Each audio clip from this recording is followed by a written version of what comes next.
minum arak, kita duk heran, kita kata lah budak Melayu minum arak apa ni, pelik lah. Apa yang sedap arak ni? Kita duk kata lagu tu, kawan hak minum arak tu dia nak heran apa? Dia dah ketagih dengan arak tu. Muslimin dan muslimat yang mati dia punya teruk keadaan yang berlaku. Lalu tuan pegawai daerah kita di sana, dia rasa dia bertanggungjawab di atas perkara itu. So dia membahagikan lengkawi kepada beberapa daerah. Dia cuma mengizinkan 2 daerah sahaja dijual arak. Daerah lain dia bagi tempoh 8 bulan untuk clear stok arak yang ada di kedai masing-masing. Adil, cukup adil. 8 bulan untuk hampa perhabis stok simpanan yang ada perhabis dalam masa 8 bulan. Lepas 8 bulan tak ada lagi lesen arak diizinkan di kawasan yang lain. Maknanya kalau nak minum juga arak, hampa cuma kena pergi 2 kawasan saja. Kawasan lain tak boleh. Saya terpaksa buat, dia kata, untuk tunjuk bahawa saya tidak reda dengan benda ni. Alhamdulillah. Subhanallah. Ada lagi rupanya orang yang sayang Islam, yang sayang iman, yang sayang kepada orang-orang yang beriman pada Allah Subhanahu wa ta'ala, yang sanggup buat macam tu. Akibatnya, dia kena petition. Akibatnya, dia nak kena tukar ke tempat lain. Akibat itu yang dia terima. Kerana dia buktikan sayang dia kepada agama dia. Muslimin dan muslimat yang dihormati sekalian, Allah Subhanahu wa ta'ala uji umat Islam. Allah uji orang yang beriman. Allah tidak akan biar manusia hidup begitu sahaja.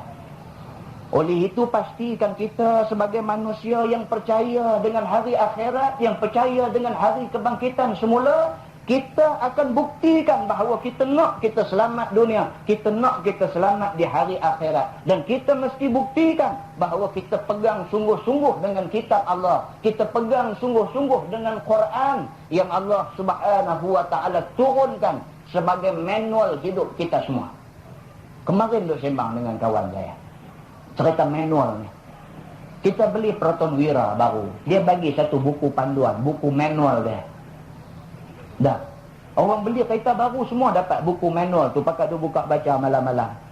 Tang ni nak kena buh apa ni minyak, apa nama minyak power steering, yang ni minyak enjin, yang ni dia habaq dah dalam buku panduan dia. Kita tak mau ikut buku panduan tu. Kita baca, bukan kita tak baca. Oh, kawasan ni dia kata minyak power steering. Kita piuh minyak nyok dalam tu. Tak lagi boleh padah. Boleh tak dah? Oh, ini dia abang kata ni tangki ayam. Kita tengok tangki ayam, buh minyak power steering dalam tangki ayam tu. Saja tak mau ikut. Kelang Proton, buat keluar Proton Wira, dia buat keluar buku manual, panduan. Hang nak pakai Proton ini, panduan dia. Hang kena ikut buku ni. Jangan dia buat tak ikut, jangan dia buat pandai-pandai. Engineer yang buat lagi pandai. Ini dia buku dia bagi. Tak mau ikut. Allah jadikan kita di dalam alam ini. Dia bagi manual dia, Quran, turun mai. Hang nak hidup ni dia, panduan dia ada dalam Quran. Tak mau ikut, nak buat lagu kita. Jadi cerita tadi, minyak nyok buh dalam power steering punya tebang. Jadilah huru hara, jadilah kelam kabut, jadilah kacau bilau. Zaharal fasadu fil barri wal bahr bima kasabat aydin nas. Zahirlah, nyatalah kerosakan di darat dan di laut. Semua ni berlaku semata-mata kerana kerja buat tangan manusia sendiri. Muslimin dan muslimat yang dirahmati sekalian, kadang-kadang sedih juga kita ni. Duk jumpa muka kawan-kawan kita, sahabat kita duk mengaji, duk apa semua bagus, begitu begini. Seronok kita ni. Satu hari terjerembab di City Point. Jalan. Dengan bini rambut kala lain, dengan anak karan nak jadi apro, tak apro dari mana aku tak tahu. Dia apabila nampak kita Inggeris lah. Allah dia kata, inilah adegan yang tak ingin kita lihat. Kita serempak pula dah ni ustaz di sekolah lagi. Kita pula bila serempak dengan dia, kita pun terkejut juga.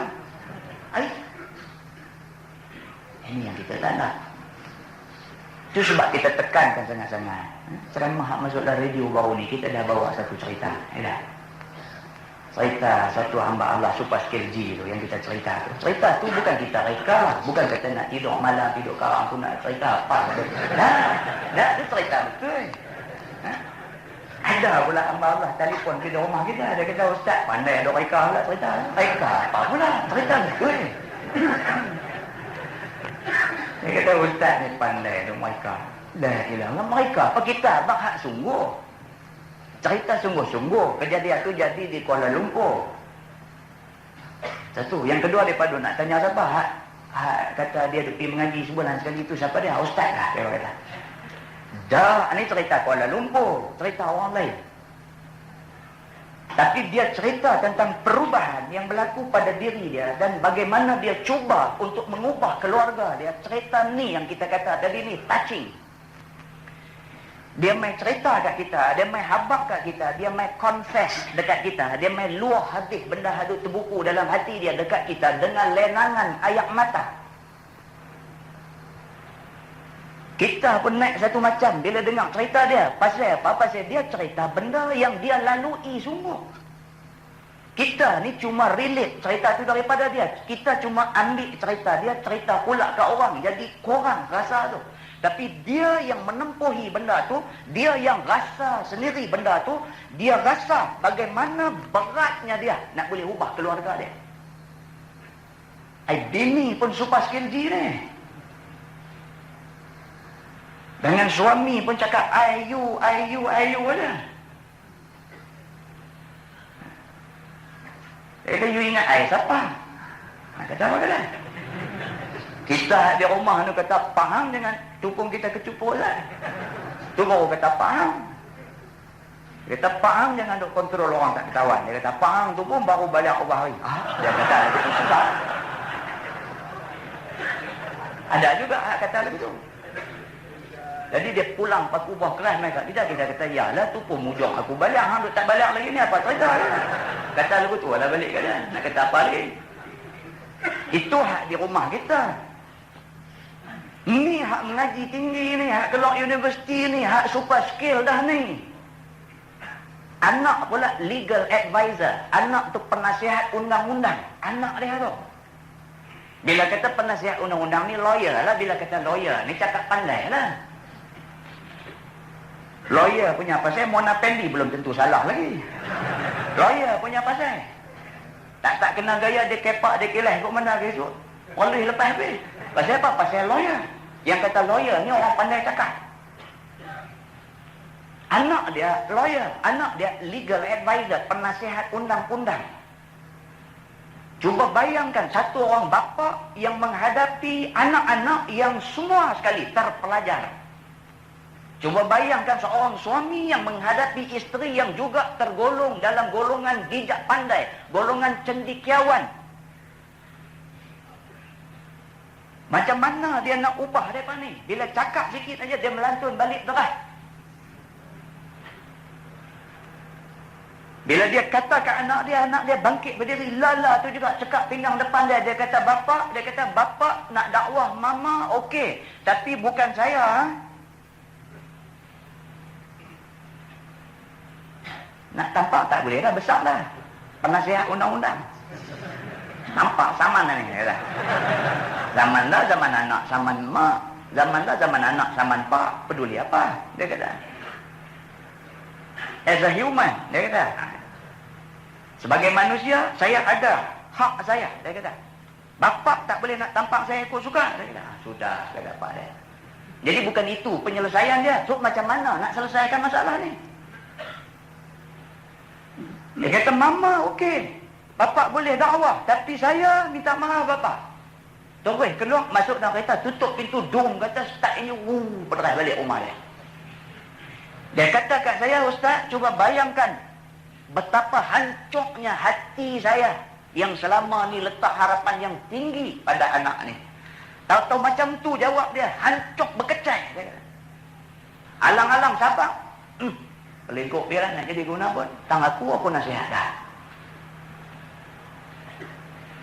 Alhamdulillah, dia kata Allah bagi kekuatan. Dia kata saya cuba, saya minta pada Allah, saya bermunajat pada Allah. Minta supaya Allah bagi sikit lagi kekuatan untuk saya cuba lagi sekali.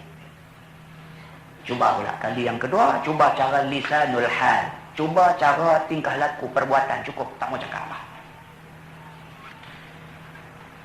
Malam-malam bangkit, sembahyang sunat. Mak Andih dia duduk atas katil tu, celak sebiji-biji mata tengok. Dia ikut dakwah apa, tahu dia kata. Dulu subuh pun tak cik semayang, ni ulun tengah-tengah malam pun puluh semayang. Tengok, dia kata serabut sungguh. Tak apa, tak kata apa. Sudah semayang apa semua begitu tutup. Bangkit semayang, dia kata lampu pun tak pasang. Pasal apa? Pasal tak mau kacau. Datin duduk tidur. Tadi Mak Andih ni naik datin pula. Tak mau kacau dia. Tidak pasal kacau dia. Just semayang aja. Tengok. Dia pun tak boleh lena. Tak boleh lena. Alhamdulillah dia kata pelan-pelan dia duk buat macam tu. Bila naik kereta, nak keluar pergi kedai ke apa ke petang-petang ni, dia kata masukkan satu kaset agama, lepuk masuk buka, dengar pelan aja. Ini dia kata awak pelan sangat, tak bagi air dengar dah. Ha? Dia kata, oh, I takut you tak minat. Slow tapi steady. I takut you tak minat, kalau you nak dengar boleh lah, perai sikit. Dia pun dengar, tak kata apa. Sampai di kedai tutup, balik rumah. Rupa-rupanya manusia ni, kalau sekiranya kita approach dia, kita dekati dia dengan cara macam tu, dia kalah rupanya. Kalau kita dekati dia dengan banyak bercakap, dia kalah. Manusia ni rupanya lagu tu, rupanya dia tak suka orang beletian. Nah, kita pun kalau bini kita nak cakap banyak sikit, gitu orang start mutu pergi kelemah. Jawab apa pun nak, turun start mutu pergi kelemah. Dah pergi ke dia. Agak-agak dia sejuk sikit balik pula. Bagi salam buat muka welfare je. Baik balik lah. Rupanya manusia ni, semua manusia tak suka kena beletiang. So dia ni ambil pendekatan baru, dia tak mau beletiang. Dia ambil cara baru. Dekati isteri dia dengan benda-benda macam tu, semayang. Dengar, buka buku agama baca. Dia rimah, mula-mula dia rimah, dia tak suka. Tapi dah lama-lama duk tengok dia ni berubah sungguh ni, bukan dia cerita lawak-lawak ni. Satu hari dia pun rasa juga nak tahu apakah rahsia, apakah kekuatan yang mampu mengubah suami dia daripada satu orang yang dia pun kenal kepada keadaan lain. Dan dia tanya suami dia, dia kata tak ada kesek-kesek apa lebih-lebih. Nak pergi kerja pun nak dengar juga. Bagi, memang duk tunggu kau untuk minta pun. Bagi. Dia pun, dia kata dia, suami kata suami, naik tu dengar. Alhamdulillah, rupa-rupanya pelan-pelan dia bersedia untuk berubah. Mula-mula pakai skar, ikat macam lanun kat patnya. Lanun naik kapal. Cuma tak tempel mata sebelah. Tapi peringkat mula kira alright lah macam tu. Kita kira tak apa lah. Takkan terus berubah, terus nak pakai tudung labuh apa. Jangan macam tu. Pelan-pelan lah. Dia mau tutup sikit tu, kira okey. Tak apa, dia kata. Bila isteri pakai macam tu, seronok ni tak tahu nak abang lah. Pergi kedai beli hadiah, balik main tutup mata bagi hadiah pula. Dia kata, ni apa ni, pasal apa? Ni bukan birthday hari ni. Bukan pasal birthday, tapi hari ni saya seronok. Pasal you pakai tudung merah muka. Tapi tak apa. Lama-lama, Alhamdulillah, hari ni isteri dia sudah pakai tudung labuh semua cantik. Seorang muslimah yang mukminah kepada Allah. Anak pula bila tengok ibu bapa dah ubah corak hidup. Sampai bila dia nak nafikan itu mak dia, itu bapa dia, sampai bila? Dia tak boleh bohong, itu satu kebenaran. Inilah bapa dia yang selama ni duk bagi dorongan, duk bagi rangsangan kepada dia untuk maju dalam pelajaran. Inilah mak dia yang selama ni duk tumpah kasih sayang pada dia. Pasal apa? Dengan sebab mereka ni pilih untuk hidup cara ni, aku nak tinggal mereka. Pasal apa? Anak pun dia main guilty conscious. Dia main rasa salah, rasa. Anak pelan-pelan mula berubah. Alhamdulillah hari ini the whole family, satu family. Semua selesa, dia kata semua lega, semua okey dari segi taat kepada Allah dan patuh kepada Nabi SAW. Muslimin dan muslimat mati sekalian. Kita nak keadaan macam ni wujud dalam rumah tangga kita. Muslimin dan muslimat yang dirahmati sekalian, Nabi SAW sebut dalam hadis tadi, sesungguhnya Quran ini huwa hablullahil matin, adalah tali Allah yang maha teguh. Quran ini adalah manual hidup manusia. wa huwa nurul mubin. Quran adalah cahaya yang menerangi manusia. Kalau kita ikut Quran, terang alam ini. Kalau kita ikut Quran, terang hati kita. Kalau kita ikut Quran, semua dunia ni jadi terang. Wa huwa syifaa'un nafi'. Quran juga adalah syifa' ataupun penawar yang banyak manfaat dia. Kalau kita bergantung pada Quran, insya-Allah kita jauh daripada penyakit-penyakit yang boleh merosakkan kita. Muslimin dan muslimat yang dihormati sekalian, lebih daripada itu Nabi kata wa ismatun liman tamassaka bih. Quran menjadi perisai kepada orang yang berpegang dengannya. Kalau kita ikut Quran, Allah Subhanahu wa taala jadikan diri kita ni ada pendinding dia. Wa najatul liman ittaba'ah, dan kemuncak kepada ikut Quran ini Allah janjikan kejayaan bagi orang-orang yang mengikutnya. Muslimin dan muslimat yang dihormati sekalian, akibat daripada menolak Quran, Allah sebut dalam Quran, a'udzubillahi minasyaitonirrajim, duribat alaihimuz zillatu aynama suqifu illa bihablin minallah wa hablin minan nas wa ba'u bighadabin minallah wa duribat alaihimul maskanah dzalika bi annahum kanu yakfuruna bi ayatillah wa yaqtuluna al-anbiya'a bighairi haqq dzalika bima 'asaw wa kanu ya'tadun. Shadaqallahul azim. Semua ada dah dalam Quran ni. Kalau nak ceramah sampai pagi esok ni, jenuh doa abang. Ni punya banyak benda yang Tuhan habaq dalam Quran yang kita tak pernah tidur selak tengok. Akibat daripada meninggalkan Quran ini, Allah kata duribat alaihimuz zillah, ditimpakan kepada mereka itu kehinaan. Bila tinggal Quran, bila tinggal Islam, hina kita. Seluruh dunia umat Islam hina lah ni. Bukan di Malaysia sahaja, bukan di Indonesia sahaja, bukan di Patani Selatan Thai sahaja, bukan di Singapura sahaja, bukan di Asia Tenggara sahaja, bukan di Timur Tengah sahaja. Seluruh dunia umat Islam hina hari ini. Hina. Bukan boleh buat apa. Kalau kita tak hina, kita tak bawa tepurung duduk minta sedekah dekat bangsa bukan Islam. Baitul Maqdis itu kiblat pertama umat Islam. Hari ini umat Islam kena bawa tepurung pergi minta sedekah dekat Tel Aviv, dekat Yahudi laknatullah alaihim ajma'in. Minta sedekah, minta izin kami nak pergi melawat Baitul Maqdis. Tak hina lagi kah? Ni surau ni hak siapa punya? Hak kita punya, hak orang Islam punya. Apa kata kalau satu hari esok kita main nak semayang di surau, kena minta izin dekat orang bukan Islam duduk tunggu jadi watchman bawah ni. Kita main abang kata ni nak tumpang semayang kan? Dia kata pergi minta dia sana, pergi tunjuk naik ke atas tu. Pergi minta dekat apa kami punya bos tak lagi. Kita kata tak lagi lah, tak apalah sat aja. Sat pun tak boleh, kena pergi minta sana dulu. Tak hina kan? Baitul Maqdis, kiblat pertama umat Islam. Berapa kali dah dibebaskan oleh tentera-tentera Islam, hari ini tertawan balik. Kita nak pergi melawat Baitul Maqdis, kena minta izin, kena lalui pemeriksaan keselamatan. Dia pegang habis seluruh badan kita, dia pegang habis seluruh badan bini kita pasal nak masuk masjid kita. Tak hina kan?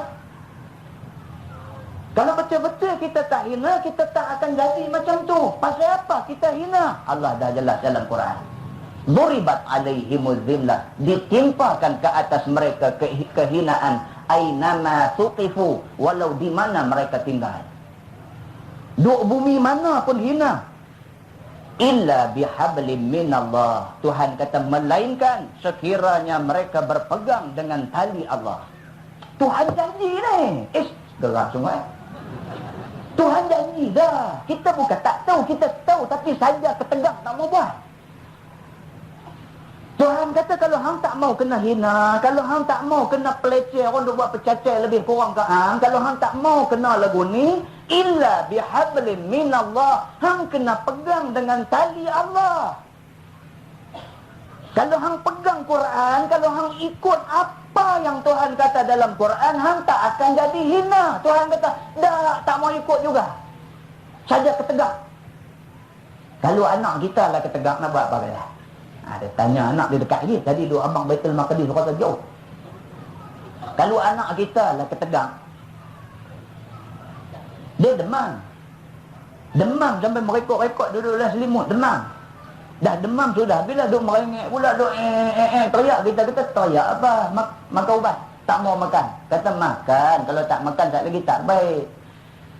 Tak mau makan juga. Ayah kata makan, jangan dia buat ketegang lagu ni. Tu kau duduk temperature kau duduk naik lah tu. Ayah kata makanlah, jangan dia buat ketegang lagu tu. Kalau tak makan tak lagi tak baik. Tak mau juga, dia kata, budak ni. Kata tu kena. Nak makan kata tak mau. Dia pun dandan dan sebek-sebek muka ambil makan juga. Kena lagu tu. Kalau dengan anak kita pun kena lagu tu, kita pun kena lagu tu. Tu yang ceramah seorang perah tu. Bukan ada apa, bukan nak marahkan siapa, bukan nak apa, cuma saja aja. Style dia dah macam tu. Muslimin dan muslimat yang dihormati sekalian. Kalau dia buat slow, apa kat lena pula. Musim-musim hujan ni pula dia sejuk, dia apa cari pasal saja. Ada kawan angkat kaki sila dah tu kira cantik dah kalau nak lena tu, sila atas panggung. Muslimin dan muslimat mati sekalian. Itu sebab kita saja tekankan beberapa perkara yang memang perlu ditekankan. Supaya manusia dia terbuka sikit, nampak sikit, kita rupanya ada jadi celaru lah ni pasal tak mau ikut Quran rupanya.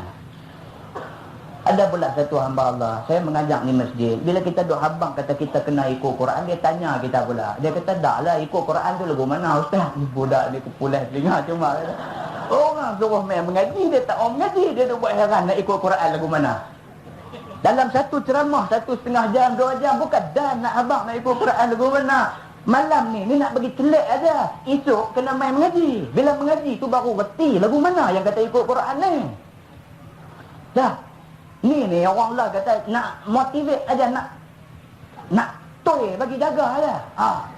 Tu dia, kita silap apanya. Banyak tu aja. Lepas ni pilah masjid Pari Buntang ke, Suruh Taman Krian ke, masjid Kampung Kedah ke, masjid Kampung Perak ke, tang mana pilah cari. Ada pula di kalangan sahabat-sahabat kita ni dia syok dengan ceramah aja, kata bila nak dengar ceramah aja. Ceramah ni boleh dengar, tetapi kuliah pengajian tu kena. Ceramah ni sekadar nak jaga daripada tidur aja, mengaji tu kena. Bersila menghadap tok guru, buka kitab Bismillahirrahmanirrahim. Qala al-muallif rahimahullahu taala, kena baca. Baru kita nampak lorong, baru kita tahu nak pi ke mana, signal kanan ke kiri ke mana kita nak pi. Yang ni kita nak. Muslimin dan muslimat yang dihormati sekalian. Saat ni lepas ni ceramah tak main pula, pakai duk mengaji pula. Dah lah, ceramah ni kena juga, mengaji pun kena juga. Orang dah ni cerdik, payah cakap kono dikilas, kono cakap kono dikilas, kono kita jenuh kepung. Muslimin dan muslimat yang dihormati sekalian. Jadi jelas kepada kita, Allah Subhanahu wa taala dah sebut cara nak bersatu ialah dengan berpegang pada tali Allah. Tali Allah itu ialah Quran. Quran itu ialah penawar kepada segala penyakit yang ada. Dunia hari ini dunia penyakit, banyak sungguh penyakit yang main. Dulu dah dia main AIDS, dia main bosia. Bosia ni dia main boh lantalam pula. Lepas dia main boh lantalam ni main pula haduk partner dengan bosia, dia panggil apa?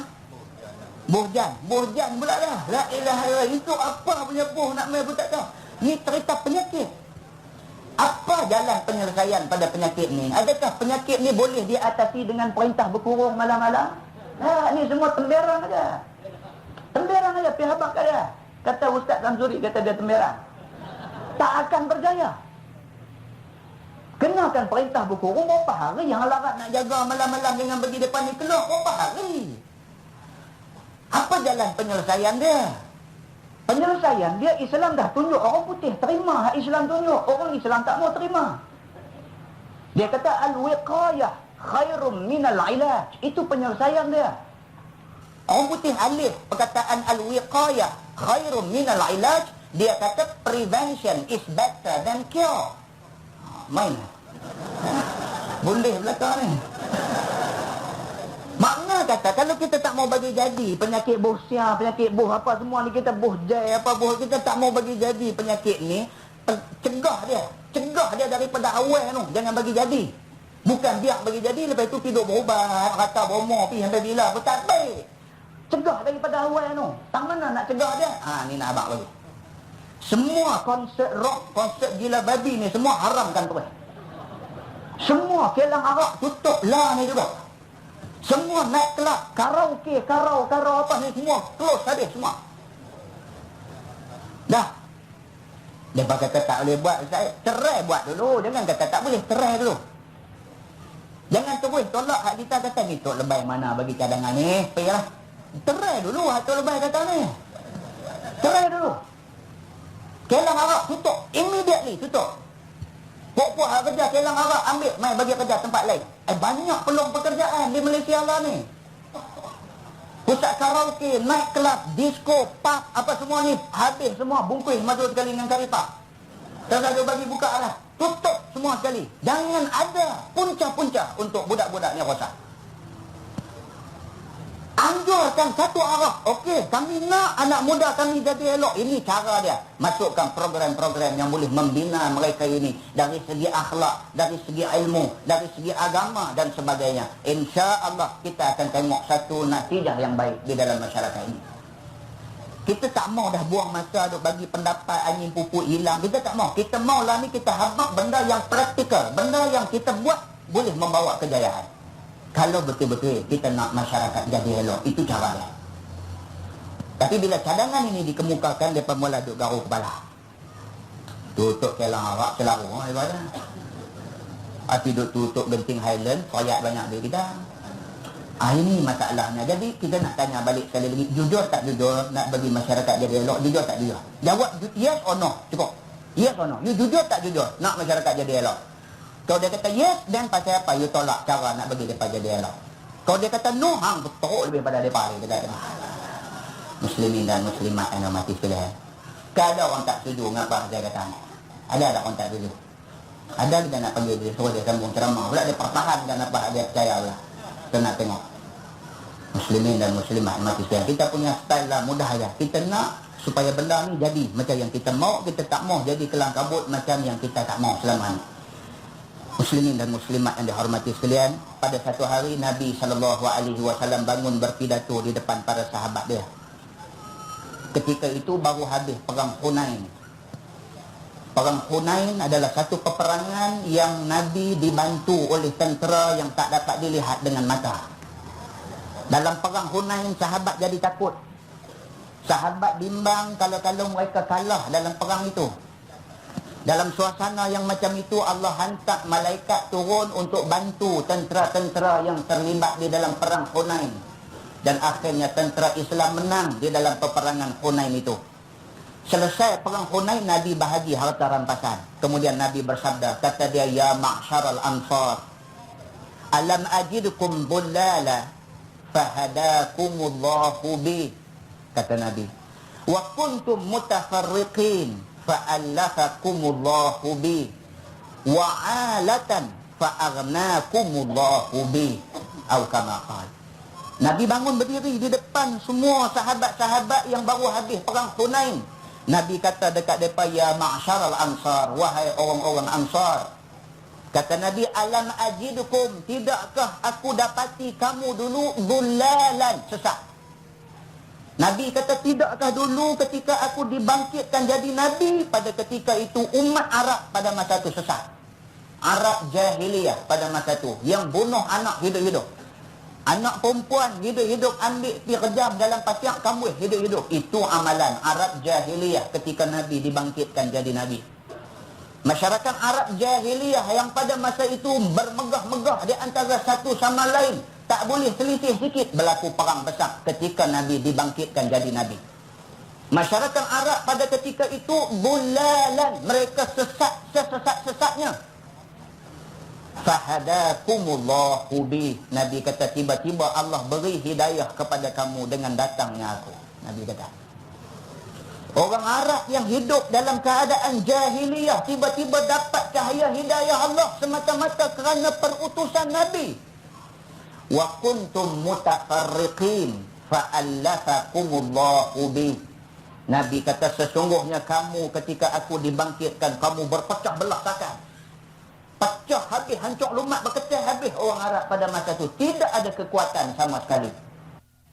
fa'allafakumullahu bi. Allah cantum dan satukan kamu semua dengan sebab perutusan aku. Kita semua bersatu di atas nama orang Islam. Kemudian kata Nabi, wa'alatan fa'aghnaakumullahu bi. Dan kamu ketika aku dibangkitkan dalam keadaan papa kedana, tapi kamu jadi kaya dengan sebab perutusan aku. Muslimin dan muslimat yang dihormati sekalian, apa maksud umat Arab papa bila datang Nabi mereka jadi kaya? Soal miskin, soal kaya mesti ditengok dari kacamata Islam. Nabi SAW bersabda, kata Nabi, man kanatil akhiratu hammah ja'alallahu ghinahu fi qalbih wa jama'a lahu syamlah wa atathu dunya wa hiya raghimah. Nabi kata di dalam hadis itu, barang siapa yang akhirat jadi kecenderungan hati dia, barang siapa yang hidup dia hari-hari dia memikirkan tentang selamat dia di hari akhirat, barang siapa yang concern tentang akhirat di dalam hidup dia, ja'alallahu ghinahu fi qalbi, Allah datangkan rasa kaya di dalam hati dia. Kita ni kalau selalu duk ingat agama, kaya kita. Gaji 400, gaji 500, kaya. Cukup. Apa yang Tuhan bagi, alhamdulillah, kaya kita. Cukup harta benda yang Tuhan bagi kat kita, kaya hati, kaya perasaan, kaya jiwa, kaya kita. Kalau sekiranya agama menjadi kecenderungan kita. Wa jama'a lahu syamlah, dan Allah bereskan bagi manusia yang ingat akhirat ini segala urusan dia.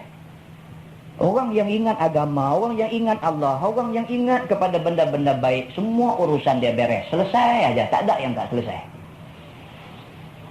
Wa atathu, dan sabda Nabi SAW, wa atathu dunya wa hiya raghimah, dan Allah datangkan kepada dia kesenangan dunia, sedangkan dia tak payah, bersusah payah mencarinya. Tuhan bagi aja. Tengok tak ada kerja apa pun, duk buat bendang apa lebih kurang, anak cucu ada kerja sana sini lebih kurang, pergi Mekah 2 kali lah. Yang kawan gaji 3-4 ribu sebulan apa semua bagus, tak boleh nak pergi lagi, duit tu tak cukup-cukup. Jadi apa jadi di mana apa tu tahu. Balik pergi minta duit orang tua kampung pula lagi, punya tak guna. Kata pegawai besar sangat duk kerja di Kuala Lumpur, bunyi kata hang masuk pejabat, bunyi tapak kasut, orang takut habis lah. Bunyi kata hang kemas hangat, balik-balik dia main buat muka welfare depan mak dia, minta pinjam duit. Dia kata, mak nak beli kereta. Tu mak dia kata, tu abang tak apa ikut suka hang, nak beli baru, nak beli bulldozer ke apa, kapi lah beli. Dia kata, dak lah tu pergi duduk serandai kat mak dia. Muka tak malu, misal bertarik lah. Mak dia kata, ni buat pelik kan ni. Dak lah kalau boleh tolong orang 3-4 ribu. Miskin. Orang kata kaya, tapi sebenarnya miskin. Ni sedang, sama ada kita sedang ataupun kita tak sedang, benda ni jadi dalam masyarakat. Jadi lagu mana ada, dia jadi tak ada duit, dia jadi lagu tu. Nak kata beli benda mahal-mahal dah juga, rumah dia lagu rumah orang lain, tapi duit tak ada. Tak ada barakah pada duit tu, tak ada barakah. Nak barakah macam mana? Pi 50 batu, klaim 100 batu. Mileage ni hingga duk makan duit haram saja. Nak berkat macam mana? Dah betul ni abang, betul ni. Tahu bukan tak tahu, kata 52 kilometer. Tulis 80. Allah berapa kupang yang nak ambil duit haram tu? Tuhan dia ambil balik banyak daripada tu lagi. Kita klaim lebih RM25, Tuhan dia ambil balik RM350. Hari ni kita klaim 3 bulan dapat cek. Dalam cek tu termasuk RM25 duit haram. Lepas pergi masuk duit tu di bank aja, aircon kereta kita dia tak mau nak sejuk. Selalu duduk sejuk elok. Amboi, bank ni masuk cek masuk di bank, aircon tak sejuk.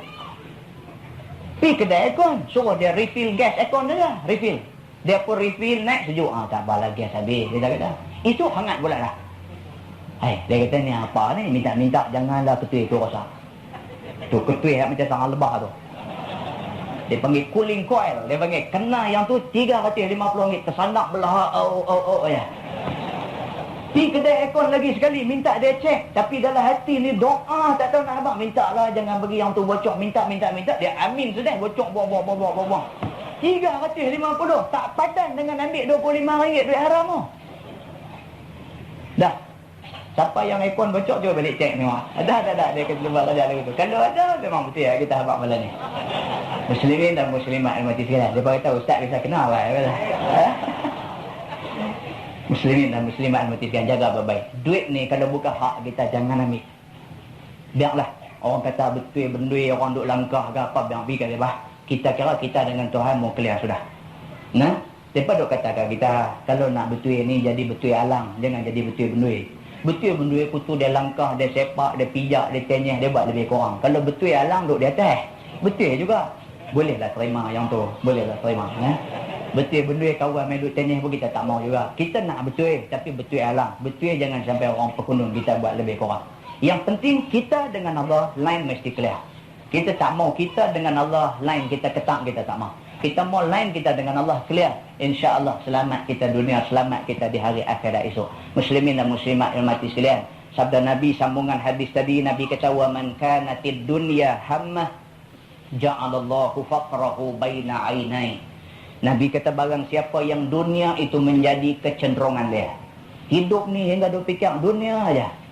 Tak cukup dengan saham Highcom, ambil saham Telekom. Tak cukup dengan saham Telekom, ambil Mobicom. Tak cukup dengan Mobicom, dia jenis Kom-Kom ni semua dia ambil. Kira nak senang atas dunia saja. Soal benda tu boleh tak boleh, haram ke halal, macam manakah yang tu dia kata, yang tuan jangan duk tanya sangat. Dia kata banyak tanya sekali, banyak tak boleh. Kita ambil dulu. Dia kata. Kalau nampak kalut sikit so ni kita jual. Dia kata. Ada orang hari ni dia kira cenderung nak senang dunia saja tanpa memperdulikan soal akhirat. Siapa tak mau kaya? Cuba angkat tangan. Semua orang nak kaya. Ustaz pun nak kaya.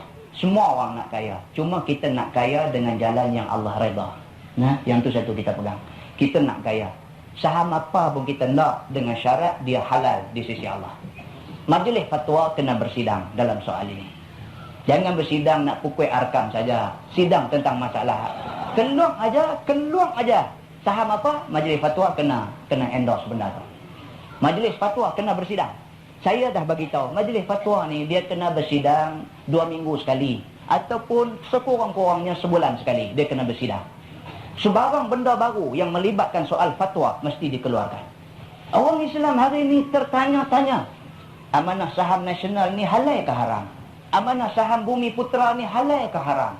Ni amanah saham Bank Islam ni halal ke haram? Ni yang kata amanah saham Johor ni halal ke haram? Semua orang bertanya-tanya, semua orang teringin nak kaya, tapi ada orang yang tak berani masuk semata-mata kerana was-was tentang hukum dia. Saya tidak nak bercakap kata benda tu haram, saya pun tak reti.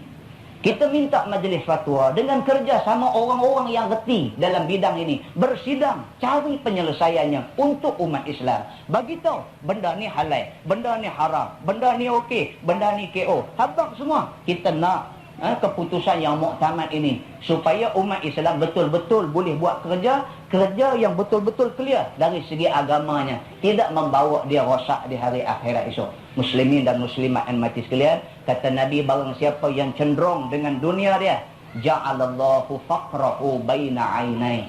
Allah datangkan kefakiran di antara dua pelupuk mata dia. Fakir. Walaupun gaji bulan-bulan banyak, tetapi sebenarnya dia fakir di sisi Allah. Sentiasa tak cukup dengan apa yang ada. Tuhan bagi 3,000 tak cukup, 5,000 tak cukup, 7,000 tak cukup, 10,000 tak cukup, rasuah lagi. Pasal apa? Ja'alallahu faqrahu baina ainai. Allah datangkan kefakiran di antara dua pelupuk matanya. Muslimin dan muslimat yang dihormati sekalian, tidak cukup dengan itu. Nabi kata wa farraqa alaihi syamla, dan Allah porak-perandakan semua urusan dia. Huru-hara kacau bilau habis.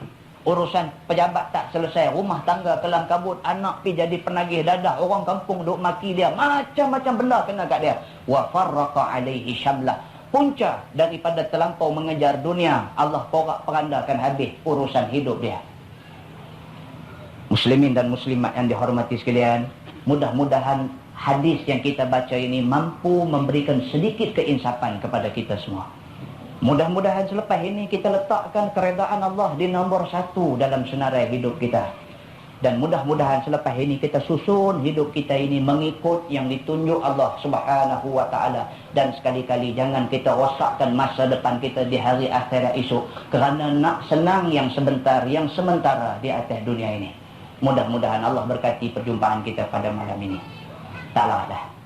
Yang baik itu daripada Allah, yang tidak baik itu daripada kelemahan dan kesilapan diri saya sendiri. Sekian aqulu qawli hadza wa astaghfirullahal azim li wa lakum. Assalamualaikum warahmatullahi wabarakatuh.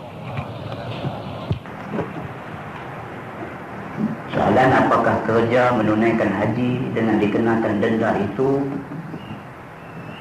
apa dia ni? Denda, adakah kerja menunaikan haji? Apa dia ni?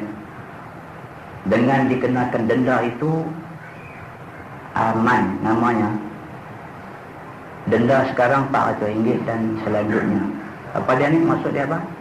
Apakah kerja, macam mana? Siapa dia tulis ni? Tolong jelaskan sikit. Apakah kerja menunaikan haji dengan dikenakan denda? Ni cerita orang pergi Mekah 2 kali kena denda kah? Yang tu kah? Oh. Orang tu dah pergi Mekah, dah buat haji dah. Kemudian dia nak pergi lagi sekali. Jadi pihak yang tertentu mengenakan denda bagi orang yang dah mengerjakan haji nak pergi balas lagi sekali. Memang benda ni tidak ada dalam Islam. Nabi tak pernah denda pun orang nak buat haji 2-3 kali. Cuma yang kita nak bagi tahu, Nabi sendiri buat haji sekali aja. Nabi Muhammad itu sendiri mengerjakan haji sekali aja. Lepas tu dia wafat. Baik. Timbul soal nak denda orang yang dah pergi Mekah nak pergi balas lagi sekali ni kerana nak memberi peluang kepada orang yang tak pergi Mekah lagi, supaya mereka ni diberi peluang lebih dahulu untuk menunaikan yang wajib. Orang yang dah pergi Mekah, dia dah menunaikan yang wajib, dia pergi kali kedua tak wajib lagi bagi dia. So tindakan mengenakan denda ini dengan tujuan untuk slowkan sikit orang hadut balas pergi 2-3 kali ni, bagi chance dekat orang lain untuk pergi sama. Sebab lah ni kota, masalah kota Saudi ni pun satu penyakit juga. Dia buat kota, dia bagi kota kat kita sekian banyak, kita tak boleh lebih daripada kota tu. Kita nak pakai kota negeri lain pun dia tak bagi. Baik, kita nak kata dekat Saudi pun tak boleh juga, kerana dia menghadapi masalah nak kawal orang yang terlalu ramai. 3 juta orang berimpun di satu tempat dia nak kawal. Kita jadi guru, jaga satu kelas budak 40 orang pun sakit kepala. Kita jadi pengetua sekolah, nak jaga 1000 orang pun macam-macam cerita.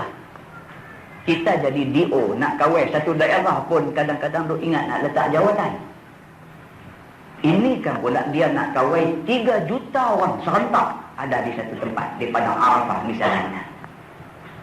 So, ekoran daripada itu Saudi mengenakan kota. Bila Saudi kenakan kota, kita negeri-negeri terpaksa patuh pada kota. Bila kita patuh pada kota, maksud bilangan orang yang nak pergi Mekah terpaksa dikecilkan. Daripada bilangan yang kecil tu, kita nak wujudkan prioriti kepada orang yang belum pergi lagi, bagi dia pergi dulu. Sebab ini wajib. Orang dah pergi, dah nak pergi juga lagi, nak pergi juga lagi. Kita nak kata tak boleh, tak boleh. Kita kenakan denda. Ambil cakap macam pegawai tabung haji pula. Dah, jadi kalau tanya saya, jawapan dia lagu tu aja. Jawapan dia, Nabi memang tak pernah denda orang pergi Mekah 2-3 kali. Zaman Nabi tak berebut. Tak berebut, nak pergi Mekah, pergilah. Nak buat haji, buatlah. Zaman Nabi tak berebut. Dan Nabi sendiri pun buat haji sekali, kemudian dia wafat.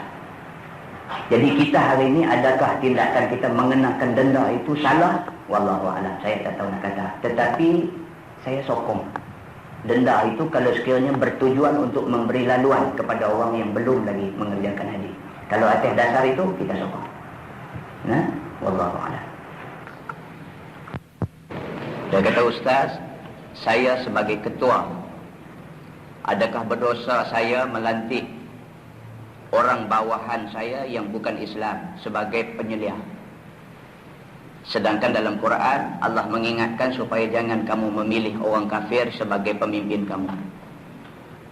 Tetapi masalahnya orang yang bukan Islam itu rajin. Baik, cerita dia macam ni.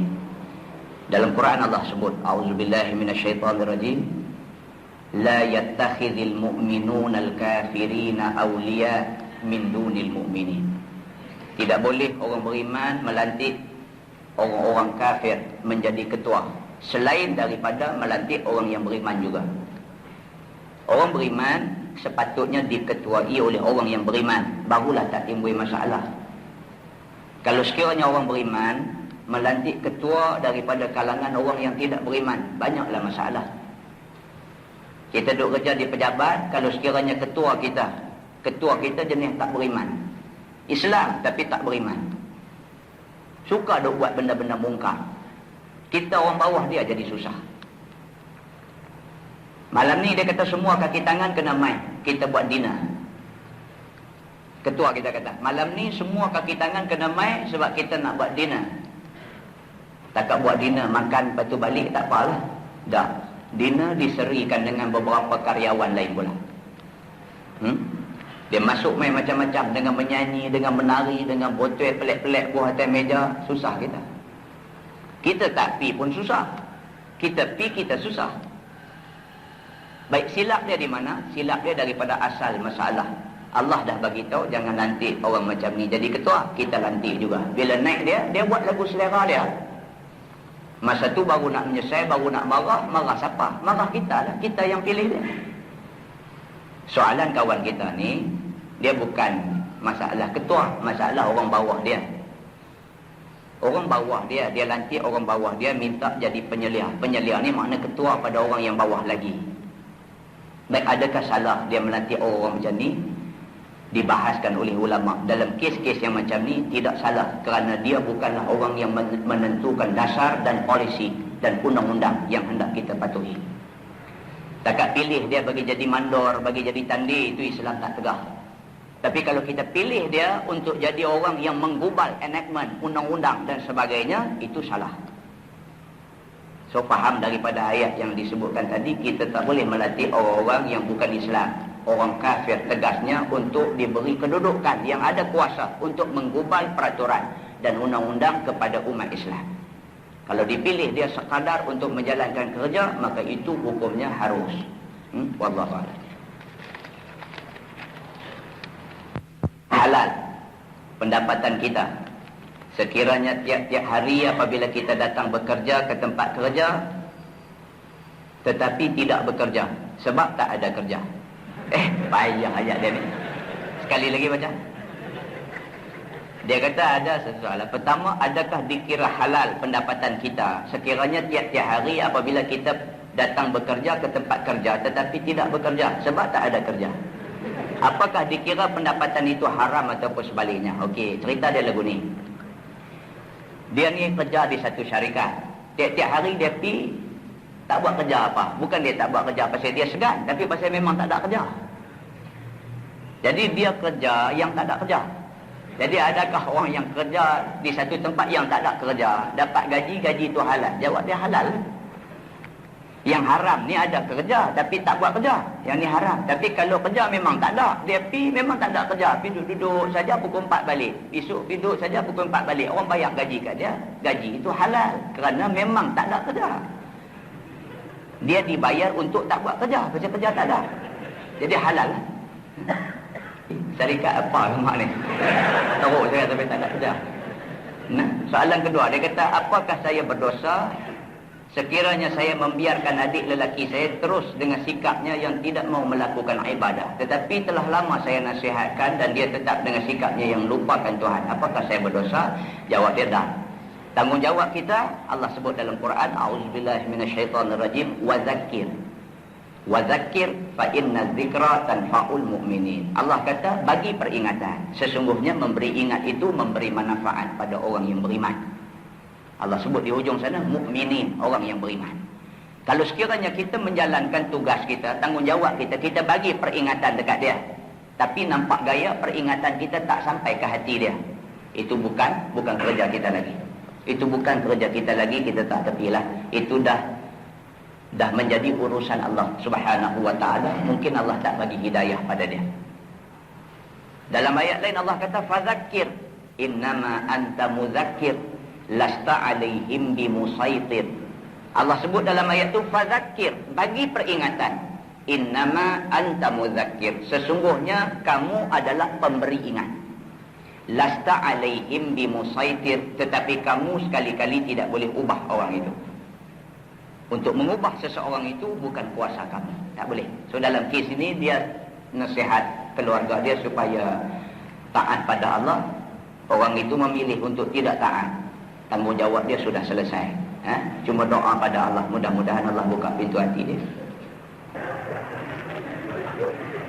Malam saya cerita di Masjid Tikam Batu. Cerita yang saya dapat di Sarawak. Baru balik Sarawak kemarin, baru balik cerita tu satu. Cerita di Tikam Batu. Jadi ramai nampak tak pergi Tikam Batu semalam, kita abang ni sekali lagi. Cerita manusia dengan lembu. Manusia dengan lembu. Satu hari manusia jumpa lembu. Sembanglah dia antara manusia dengan lembu ni. Lembu ni katakan manusia, dia kata sebenarnya antara kita serupa je, tak ada lain tang mana. Manusia ni dengar-dengar lagu tu, naik capang telinga dia. Dia kata, hang ada ke pula? Mana boleh sama, aku manusia, hang lembu. Hang daripada dulu sampai lah dan sampai bila-bila pun hang duduk dalam kandang tu lah, duduk busuk dengan berak tak basuh dengan apa tu, hang lembu. Kami manusia tak lagu tu. Hang ni nama lembu ni makan rumput, kami ni serba benda kami makan, mana boleh sama dengan hang. Hang tak makan aiskrim, kami makan aiskrim. Banyaklah dia duduk karang, cerita kata lebih dia daripada lembu ni. Tengah-tengah duduk karang, bunyi orang balung gendang. Dum, dum, dum, dum, dum, dum, dum, dum, balung gendang. Lembu tanya tu bunyi apa? Dia kata bunyi gendang. Gendang apa? Gendang masjid lah dia. Awak dapat balun pasal apa? Lembu tanya dia. Dia kata balun pasal masuk waktu semayang lah. Oh gitu kan. Duduk saat lagi bunyi Allahu Akbar, Allahu Akbar. Tu apa pula dia. Ayat yang tu bang tu dia kata bang tu lah. Orang bang pasal apa dia? Bang pasal nak panggil orang pergi semayang. Oh gitu kan lembu ni kata. Habis orang bang dia duduk sembang ni. Lembu ni tanya dia, jadi yang orang bang tadi panggil orang pergi semayang, dia panggil siapa? Dia panggil orang Islam semua pergi semayang lah. Tuhan macam mana? Lembu tanya dia, Tuhan ni macam mana? Dia kata, aku tak balas dana dulu. Dia kata, yang ni yang kata hang sopan dengan aku. Dia kata. Yang ni yang nak kata ni, yang aku nak habak mula tadi hang duk napi satu. Tu aku kena habak yang tu, aku nak habak yang ni lah. Tang ni yang kata hang sopan dengan aku. Aku pun sampai tak tahu gendang apa, aku pun tak tahu orang semayang ke tak. Aku tak tahu benda ni, kalau hang pun tak tahu sopan aku lah. Tak ada apa. Soalan 3, seorang ibu mertua yang tak berapa faham tentang tanggungjawab sebagai ibu misali. Dan apabila ditegur, dia akan marah padahal perbuatannya tak betul. Contohnya hak saya sebagai bapa pada anak saya dianggap remeh-temeh. Padahal saya ingin menjadikan anak-anak saya anak yang saleh dan taat pada Allah. Ini dianggap salah dan tidak sesuai zaman ini. Adakah ini satu perbuatan yang dimurkai Allah pada ini? Dia ada seorang ibu yang ibu dia ni, yang mak dia ni tak sepahaman dengan dia pun. Nah, saya rasa soalan ni maksudnya dia duduk dengan mak dia, satu rumah dengan mak dia. Jadi dia nak bentuk anak dia dengan cara dia sebagai bapa. Tapi mak dia nak cara mak dia. Lalu timbul pertembungan di antara dua cara ni. Mungkin dia nak hantar anak dia pergi mengaji pondok, mak dia tak bagi. Contoh kita kata. Pasal apa? Pasal mak dia anggap soal agama ni soal remeh. Baik, soalan dia mungkin dia nak tanya, adakah ini satu perbuatan yang dimurkai Allah? Perbuatan apa? Perbuatan dia tegur mak dia kot. Apabila ditegur dia akan marah. Adakah anak yang menegur ibu, yang ibu itu ada sikit masalah, anak ini dikira berdosa? Baik, jawapan dia, menegur ibu bapa tidak salah dengan syarat menjaga adab ketika teguran itu dibuat. Baca surah Luqman. Walaqad ataina Luqman al-hikmah. Dalam ayat tu di bawah sana dia bawa satu kisah. Wala taqul lahuma uffin wala tanharhuma. Semua ayat tu menceritakan tentang adab anak dengan ibu bapa. Jadi dalam soal kita sebagai anak dengan ibu bapa, kalau ibu bapa tak betul macam mana pun, tanggungjawab kita betulkan dia, tetapi betulkan dengan adab, dengan hikmah yang cukup tinggi. Kerana walau sekalipun ibu bapa itu kafir, dia tetap ibu bapa kita. Dia tetap ibu bapa kita. Cerita Sa'ad bin Abi Waqqas, sahabat Nabi. Apabila dia masuk Islam, mak dia mogok lapang. Mak dia kata, Sa'ad, selagi mana kamu tak tinggalkan agama Muhammad, aku tidak akan menyentuh makanan. Biar aku mati. Biar satu dunia orang akan kata, Sa'ad bin Abi Waqqas bunuh mak dia sendiri. Sa'ad kata dekat mak dia, wahai ibuku, dia kata, aku sayang pada engkau. Tetapi sekiranya engkau beri pilihan di antara iman pada Allah dengan kasih pada ibu, aku mengutamakan iman pada Allah. Kalau ibu ditakdirkan ada 100 nyawa, dia kata, sehari ke sehari, aku tengok nyawa ibu jatuh satu-satu, aku tetap tidak tinggal agama Allah yang dibawa oleh Muhammad ini. Bila Sa'ad bin Abi Waqqas kata macam tu, turun ayat. Allah puji tindakan Sa'ad bin Abi Waqqas ini kerana dia tetap dengan iman, di samping dia menjaga adab sebagai anak terhadap ibu bapa dia. Lalu dalam soal ini sebagai anak kita kena jaga elok. Wallahu a'lam.